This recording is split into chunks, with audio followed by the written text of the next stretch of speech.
जय बालाजी। हर हर महादेव। जय भोलेनाथ। दोस्तों, आपके अपने चैनल बालाजी में आपका बहुत बहुत स्वागत है। माँ भगवती और भोलेनाथ की कृपा आप और आपके समस्त परिवार पे सदा बना रहे। सावन मास के शुक्ल पक्ष की तृतीया तिथि को हरियाली तीज मनाई जाती है। महिला इस दिन व्रत धारण करती हैं। सौभाग्यवती महिला इस दिन अखंड सौभाग्य के लिए व्रत धारण करती हैं और कुंवारी कन्याएं मनचाहे जीवन साथी की और मनचाहे घर परिवार की कामना से इस व्रत को धारण करते हैं। बहुत से स्थानों पर व्रत नहीं भी किया जाता है, लेकिन भगवान शिव और माता पार्वती की विधि विधान से पूजा अवश्य की जाती है। तीज का व्रत भगवान शिव और माता पार्वती को ही समर्पित होता है। तृतीया तिथि माता पार्वती को ही समर्पित होती है। जो हरियाली तीज, कजरी तीज या हड़ताल का तीज होता है, वो साल में 3 बार मनाया जाता है। 3 तीज मनाई जाती है दोस्तों। सावन मास में जो तीज मनाई जाती है उसे हरियाली तीज कहते हैं। भगवान शिव और माता पार्वती के पुनर्मिलन का दिन माना जाता है। हरियाली तीज का दिन, इस दिन महिलाएं व्रत धारण करती हैं, हरे रंग की चूड़ियां पहनती हैं, हरे रंग के वस्त्र धारण करती हैं, मेहंदी रचाती हैं और 16 श्रृंगार करती हैं। फिर भगवान शिव और माता पार्वती की विधि विधान से पूजा करती हैं। अपने लिए अखंड सौभाग्य और अच्छे घर और सुख शांति समृद्धि के लिए कामना करती हैं। आज की वीडियो में आप जानेंगे साल 2026 में हरियाली तीज कब है, तृतीया तिथि प्रारंभ कब होगी, समाप्त कब होगी, पूजा करने का शुभ मुहूर्त क्या है, किस प्रकार से पूजा करें, संपूर्ण जानकारी आपको आज के वीडियो में मिलने वाली है दोस्तों। तो जानकारी बहुत ही महत्वपूर्ण है, इसलिए अनुरोध है कि पूरी जानकारी अवश्य लें, वीडियो अंत तक जरूर देखें। तनिक मात्र भी अच्छी लगे तो लाइक जरूर कीजिए, अपने फ्रेंड्स और फैमिली में शेयर कीजिए। पहले जानते हैं तृतीया तिथि प्रारंभ कब होगी, समाप्त कब होगी। सावन मास की शुक्ल पक्ष की तृतीया तिथि प्रारंभ हो रही है 14 अगस्त 2026 को शाम को 6:47 पर और समाप्त होगा ये 15 अगस्त को शाम को 5:29 पर। तो सूर्योदय कालीन तिथि के अनुसार दोस्तों हरियाली तीज मनाई जाएगी 15 अगस्त 2026 को।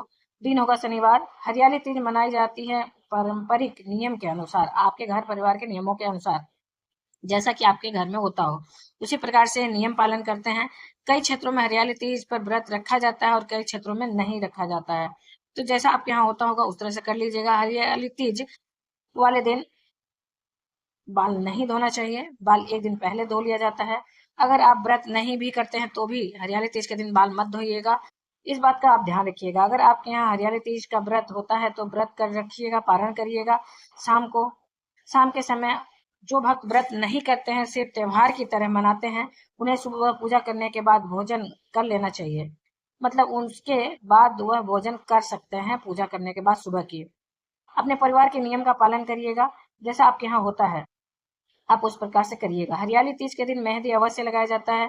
सुहाग की सभी सामग्रियां अवश्य इस्तेमाल की जाती हैं, 16 श्रृंगार किया जाता है और सुहाग की सामग्री दान भी की जाती है, करनी भी चाहिए। तो हरियाली तीज के शुभ मुहूर्त का जान लेते हैं हम लोग। शुभ मुहूर्त कब है? इस दिन सूर्योदय काल का समय होगा सुबह 5:50 पर और शाम को 6:58 पर सूर्य अस्त होगा।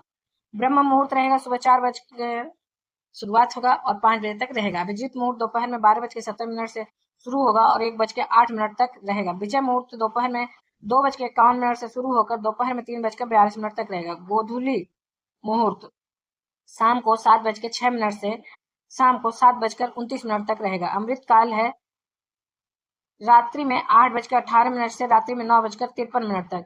यह सभी शुभ मुहूर्त हैं इस दिन के। आप अपनी सुविधा के अनुसार इनमें से किसी भी मुहूर्त में पूजा कर सकते हैं। हरियाली तीज को, सावन की तीज को छोटी तीज या फिर मधु श्रवा तीज के नाम से भी जाना जाता है। यह तीज के व्रत का बहुत महत्व है।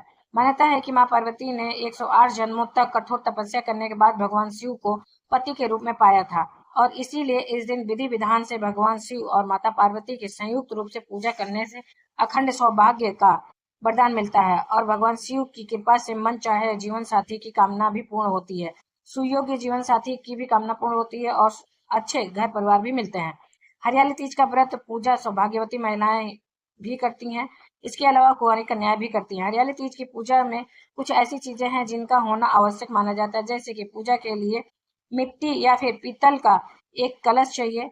भगवान भोलेनाथ और माता पार्वती की साथ पूरे परिवार के उनके मूर्ति चाहिए या फिर तस्वीर चाहिए।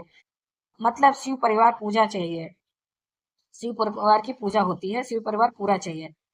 शिव परिवार की एक छोट फोटो चाहिए आपको या फिर मूर्ति। पूजा के लिए चौकी चाहिए या फिर लाल या फिर पीले रंग का वस्त्र भी चाहिए चौकी पे बिछाने के लिए। चौकी में चारों तरफ से बांधने के लिए दोस्तों केले के पत्ते चाहिए। पूजा वाला नारियल चाहिए। 16 श्रृंगार माता को अर्पित करने के लिए चाहिए। आप चाहें तो माता पार्वती को हरे रंग की साड़ी भी अर्पित कर सकते हैं या सूट भी अर्पित कर सकते हैं। भगवान शिव और गणपति जी के लिए भी नए वस्त्र चाहिए या फिर वस्त्र के स्वरूप में आप कलावा इत्यादि का भी उपयोग कर सकते हैं।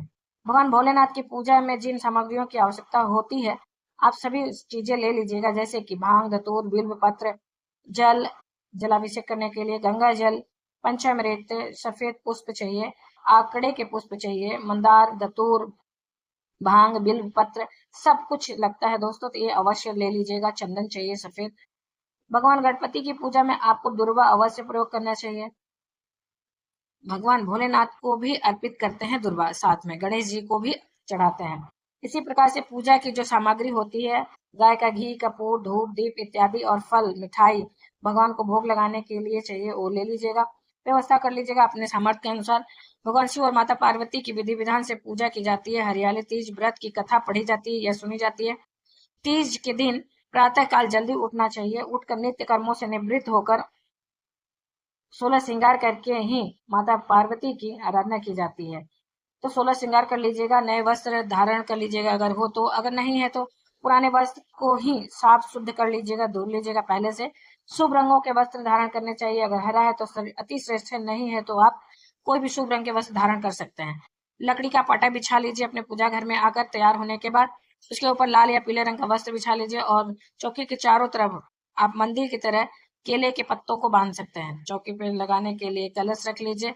माता की मूर्ति जो परिवार वाली मूर्ति है वो स्थापित कर लीजिए। फिर उसके सामने शुद्ध घी का दीपक प्रज्वलित करके अपने हाथ में गंगा जल और पुष्प लेकर पहले आप संकल्प धारण कर लीजिए। सबसे पहले अपने गणेश जी की, फिर माता पार्वती की, फिर भगवान भोलेनाथ की आराधना कीजिए। पूजा पूर्ण करने के बाद आपको हरियाली तीज व्रत की कथा अवश्य सुननी चाहिए। फिर रात्रि में चंद्रमा के दर्शन करने के बाद अपने व्रत का पारण करना होता है।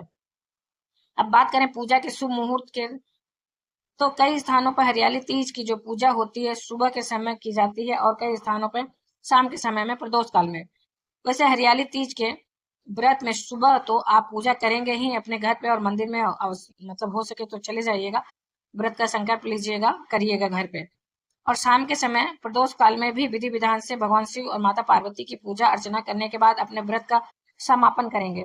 अब इनमें से भी कई प्रकार के नियम होते हैं। कई स्थानों पर सुबह की पूजा करने के बाद ही व्रत का पारण कर लेते हैं, व्रत नहीं रखते हैं और सुबह सुबह पूजा करते हैं, फिर शुद्ध और सात्विक भोजन कर लेते हैं। आज के दिन कई प्रकार के पकवान बनते हैं माता पार्वती को अर्पित करने के लिए, भगवान शिव को अर्पित करने के लिए, भगवान को भोग लगाने के लिए। तो आप अपने हिसाब से अपने सामर्थ्य के अनुसार प्रसाद तैयार कर लीजिएगा और पूजा अर्चना कर लीजिएगा। शाम को भी प्रदोष काल में पूजा करके व्रत खोल सकते हैं। आपके यहाँ जैसा होता होगा वैसा कर लीजिएगा। तो यहाँ तो आप आज की वीडियो में जाने पूर्ण जानकारी। उम्मीद करते हैं ये वीडियो आपको अच्छी और उपयोगी लगी होगी और बहुत सारी शुभकामनाएं आप सभी लोगों को हरियाली तीज की।